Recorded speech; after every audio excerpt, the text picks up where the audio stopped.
So many emotions on night one of the NBA draft, and players now waiting to hear their name called in the second round of the NBA draft. They're with their families. We're about 20 minutes away from that happening on ESPN. That, of course, means that the second round of the draft is just minutes away. Our draft expert, Jonathan Givony, is sparing a few minutes with us because we know he's one of the busiest people in the world right now before picks start coming in. Okay, so before we start looking at round two, what was your biggest surprise of round one? Christine, it had to be Rob Dillingham getting drafted and traded to the Minnesota Timberwolves. It's very rare that we see one of the best teams in the NBA make such an aggressive move to trade into the top 10 for a rookie point guard. With Mike Conley, turning 37 in October, the Timberwolves clearly have a need at point guard, and I think they targeted Rob Dillingham to be their point guard of the future. They saw what happened in the Western Conference Finals with Kyrie Irving, the way that he dismantled their defense, and they're looking to draft their version of Kyrie Irving in Rob Dillingham. Yeah, certainly a person that can be a little bit more effective offensively outside of Anthony Edwards. What player are you most surprised is still on the draft board today? Christine, it has to be Kyle Filipowski. He was invited to the green room. For him to be sitting there all night and not hear his name called was very surprising. He's 7 feet tall. He can dribble, pass, and shoot. He was one of the best players in college basketball last year. He's battle tested. He's ready to play a role right away. NBA teams are talking about the fact that they had question marks about his girlfriend being so much older than him. Why was he estranged from his family because of this whole situation? He apparently doesn't talk to his parents or his brother, and it's a very, very odd situation. I personally don't understand why it would cause him to drop like this into the second round. There are no question marks about his character, but NBA teams are talking about his nerves and his workouts weren't great, and when they asked him about the situation in interviews, the answers they got weren't satisfactory for them. So this Kyle Filipowski situation is bizarre. I think he's going to be one of the first players to hear his name called tonight regardless. His twin brother, plays basketball at Harvard, and I did talk to Flip on the red carpet yesterday. He seemed very confident, so hopefully, as you mentioned, he does get called today. All right, the Lakers are picking at 55. If Bronny James is their target, can they afford to wait for him there? I think they can. I bet that a couple of NBA teams are going to try and test their nerves by saying, hey, we're taking your guy, give us a future second or two. But ultimately, I'm just not sure that it's worth the drama that comes along with that. One NBA GM I talked to today said, if I draft Bronny James in the early 50s, we might have helicopters from CNN with spotlights, talking about a hostage situation. So is that really worth it 48 hours before free agency starts, damaging relationships and stuff like that? I think NBA teams are going to let Bronny James get to 55. Earlier, Tim Legler said that if anybody picks before, they might call the Lakers and say, I have your son. What are you willing to give us for him? We'll see exactly what happens. Thank you so much, JG. Thanks, Christine. All right, before we get to round two, let's take a look back at last night with the top of the top from round one.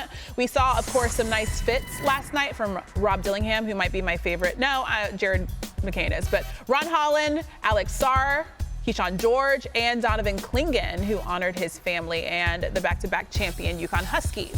All right, Cody Williams and his older brother. Oh, we're still looking at the other guys. By the way, Keyshawn George went to University of Miami. Shout out Canes. There's Clingan right there.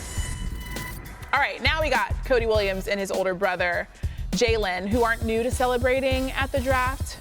That's their handshake. You remember last year, they messed it up. Oh, Cody was dancing with me on the red carpet, too. I feel like he was just practicing for that, but there were some good handshakes. Zach, you got any handshakes? No, and I don't have time for a handshake that long. It's a lot. These guys got to get busier. It's a lot. Modest Buzelis is heading to his hometown of Chicago. He talked to Monica McNutt. A lot of emotion in this one. Take a listen. I'm blessed, man. This is what I wanted. I wanted to be here. I just can't. Thank you to the Bulls organization. I'm ready to work, man. I was born for this. Isn't that beautiful? I mean, Best moment of the night. A lot of people were crying. I honestly didn't expect that out of him. No. I don't know why. I think his brother's still crying. He was like that overjoyed. Yeah.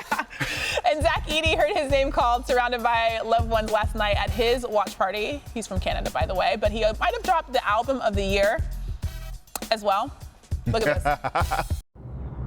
When the odds were taken off the board, the Lakers were a -180 favorite to draft Bronny James. No other team was even close in terms of their odds to draft Bronny, with the Suns next at +750. The Lakers have the 55th pick overall, as we have said. Legs, I'm going to start with you here. Do you think that the team, any team, other team, we talked about this morning, other than the Lakers, would draft Bronny James at 55? I don't think so, and I think he's going to be there, and I think they're going to pick him, and I think they should pick him if he's there for a variety of reasons. I think at 55, and they need help now, that's going to be hard to find. I mean, you can find a player at 55. Wiggins for Oklahoma City was the 55th pick. He's in their rotation, but it's rare. Go back and look at the last 15 drafts at that pick. So the chances of them getting a different guy that can help them now, which is really what they need, not likely. So then why not take the guy that puts LeBron James in a better place mentally? That's how I look at it. You're also doing something historic. I don't have a problem with it. Look, I don't know if Bronny James is going to stick in the NBA. I don't know that he's an NBA player right now. His best bet, be able to pick the ball up 75 feet and affect guys with pressure and be a playmaking guard at his size. I don't think he's ever going to be a big scorer in the league. Do what Dave was just describing. Get in the paint and make people better. He's going to spend some time in the G League. Take him if he's there. That's what I think the Lakers should do. So, okay, go ahead, Zach. Well, no, I mean, if you're a team that's ahead of the Lakers and Bronny James is number one on your board when the pick comes to you and you think he's the best pick, take him. Don't take him because you're going to try to pull some shenanigans with LeBron and the Lakers and get an extra second-round picks and this and that. And if he's there for the Lakers and they think it works out for them, take him. And I think it would be a cool story. My heart gets a little warm, I got to say. Normally I'm cold and icy and calculated. It would be kind of cool. It would be kind of cool to see a father and son play together. Don't pull back the curtain on yourself like that. Let's see what happens. But no shenanigans. Yeah. Don't think you're going to outsmart the Lakers and play some chess here. Look, the Lakers want Bron to re-sign the contract if he decides to opt out. That okay. Bronny want to hear his name get called in the draft, and Bron want to play with his son, right? Kill it all at once. Draft him at 55. Everyone's happy. I do want to know, because you're talking about the fact that Flip wasn't there in the B-roll that we showed of the draft room now. LeBron also wasn't there. LeBron James Jr. or LeBron James. So, I mean, I feel like that has some credence. If the Lakers were going to draft Bronny, I feel like LeBron James would know, no? Well, the thing is, they can't control what happens in front of them, though. Oh, that's true. That's the only thing that they but really then don't know. That means he's guaranteed to get drafted. That is so then true. There's still a reason for them to be there. That is true. Okay, so we could see the next NBA All-Star picked today, as 45 second-round picks in the modern draft era have gone on to make an All-Star team. But the question here, Perk, who is the best one? I think it's time for Big Perk's big list of best second-round selections. Look, Zach and Ben, he's been here before for a big list. Legs, Christine, this is your first time. Thank you for inviting me. Get ready. Get ready. Thank you for inviting me. This is not your list, Christine. Legs, this is not your list. This is not Zach Lowe list. Never been. This is my list. Big Perk's big list of best second-round picks in NBA history. Now, the old heads are going to get mad at me. Damn it, I don't give a damn. It's my list. Bam! Put it up there. That scared me. Number 5, Big Body Brunson, Jalen Brunson. Do you see what he's doing right now for the New York Knicks? They haven't been this relevant since Patrick Ewing. They had a 50-win season. He's making noise, and he's still got a lot more to go. When it's all said and done, Jalen Brunson is going to be the best player to ever put on a Knicks uniform. Zach Lowe, give me some energy right now. First of all, that's a bold claim. Okay, normally I'm standing for this. I don't know how to do it. Bam! There we go. It's that way. Mano Ginobili. There he is. 2-time NBA All-Star, 6th Man of the Year, 5-time. He better have been on this NBA list, champion. I was coming across this table. Doing his thing, right? Could have been a starter, but when you talk about the Euro step, you think about Mano bringing that to America. Okay, coming to number 3, Legs. Let me see what you got. Let me get you on. Bam! Put it up there. I love it. Draymond Green. Underrated. When you talk about one of the best defenders ever, he's that. Changed the game. Small ball. Could defend 1 through 5. 4-time NBA champion. Has done it at the high level. You know, won Olympics. 4-time NBA All-Star. Christine, it's on you. Bam! Dennis Rodman, the Worm. 2-time Defensive Player of the Year.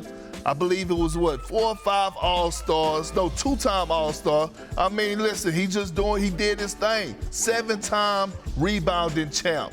Just one of one. And that number 1, bam! Put it up there. That's right. Nikola Jokic, the Joker. MVP, Finals MVP, conference, all that. It's still all good. Look at his commercial. I mean, because that's what he do. That's what he do. It was Look, under it. I know. Listen, but first team all whack body, man. And you were talking about the most skilled center to ever touch the damn basketball. That's a great list. Again, Good list, it's not. strong list. It's That's not a very Leg's good list. It's not Zach list. It's not He looks Christine svelte, list. by the way. It's my list. That was good. Thank you so much for inviting us to that. And thank you guys for watching. Malika, take it away for the second round of the NBA draft. Bam!